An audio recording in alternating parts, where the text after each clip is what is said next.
The gods did not chain this one. They did not drown her either. They gave her a kingdom. Of Loki's 3 children, the wolf they bound in magic, the serpent they threw into the sea, the third, a girl, they sent somewhere worse than either and dressed it up as a gift. They made her a queen, queen of the dead. And a day would come when the gods themselves would kneel at her gate and beg, and she would say no. You have met the other 2. This is the last of them.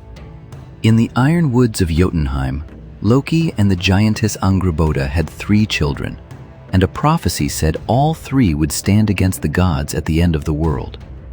So Odin dealt with them, one by one. The wolf Fenrir he bound in a ribbon woven from impossible things. The serpent, Jormungandr, he hurled into the ocean that rings the world. And the third he lifted up and looked at, a girl, and by the standards even of the giants, a strange one. Down one side of her body she was a living woman.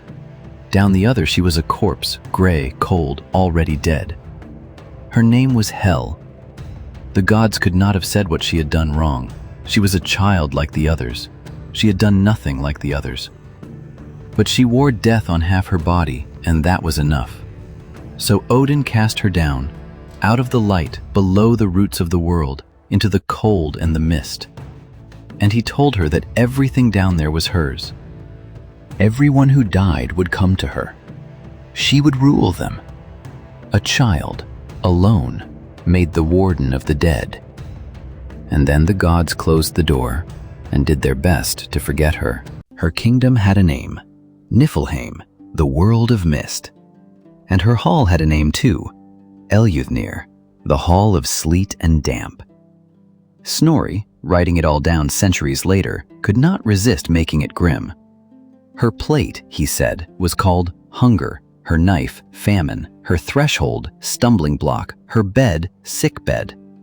He was a Christian, and he wanted her hall to sound like a punishment, but look closer, and something is missing from Hel's kingdom. There is no fire. There are no torturers. There is no judgment at the gate. No weighing of sins, no sentence handed down.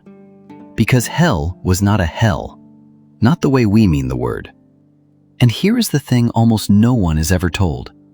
Our word hell really does come from her name, but it was borrowed and then it was changed. The Christian hell is fire and torment for the wicked. Hel's realm was none of that. It was simply where the dead went, the cold, quiet country under the world, and most of the dead went there. Not the sinners, not the damned, just the ones who did not die with a sword in their hand. Old age, sickness, a fever, a hard winter, a bad birth. If you died like that, the way almost everyone actually dies, you did not go up to Odin's golden hall. You went down into the mist to the gray girl on the throne, and she kept them. That is really all Hel does in the oldest stories. She is not cruel. She does not torment her guests or hunt the living or scheme against the gods. She keeps what is hers, the way the serpent held the world and the wolf waited in his chains, quietly, patiently, completely. The gods had taken a child and made her the keeper of death itself, and then, exactly as they had with her brothers, they put her out of their minds. She had been dealt with. She was somewhere far away, in the dark, being useful, until the day they needed her. Until the day the gods came down to Hel to ask for something back. It began with the best of them. Baldur, Odin's son, the Shining One, the god everyone loved, died. How he died is its own story, and a terrible one, and we will tell it in full another time. What matters here is where he went. He did not go to Valhalla. Baldur's went down, down through the mist, to Elunir, to Hel. Because that is where the dead go, even the beloved, even the brightest, when they do not fall in battle. And the gods could not bear it. So they sent a rider, Hermithr, another of Odin's sons, down into the dark on Odin's own 8-legged horse. 9 nights he rode, through valleys so deep and black he could see nothing at all, down to the gates of the dead. And there he found Baldur, sitting in the seat of honor, in the hall of the girl the gods had thrown away. Hermithr begged her, Let him come back. All of Asgard is weeping for him. Let us have him."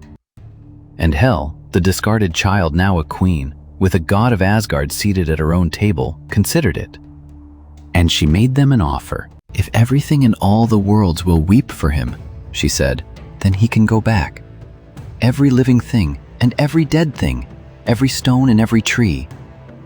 Let them all weep, and if even one will not, he stays here with me." It was almost mercy. It nearly worked. The gods sent word to every corner of creation, and everything wept. People wept, animals wept, the stones wept, and the trees wept.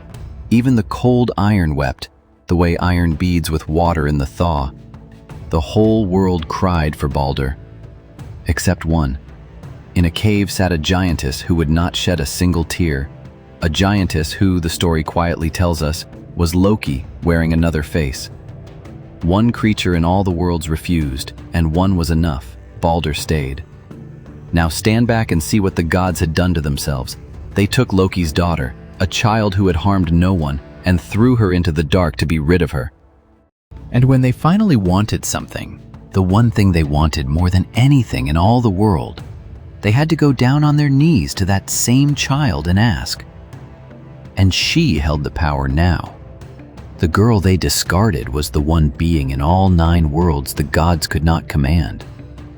They asked, she set her terms, and in the end, she kept him. So there they are, the 3 children of Loki.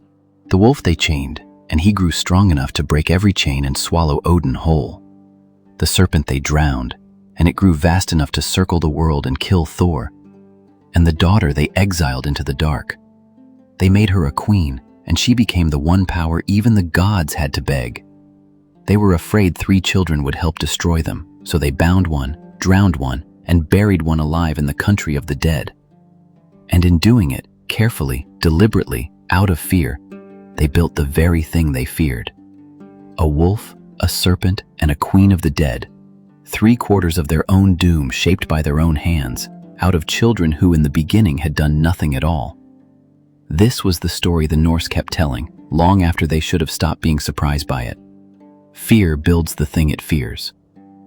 And the villain of the oldest stories is almost never the one in chains, or the one under the sea, or the gray girl alone on her throne beneath the world.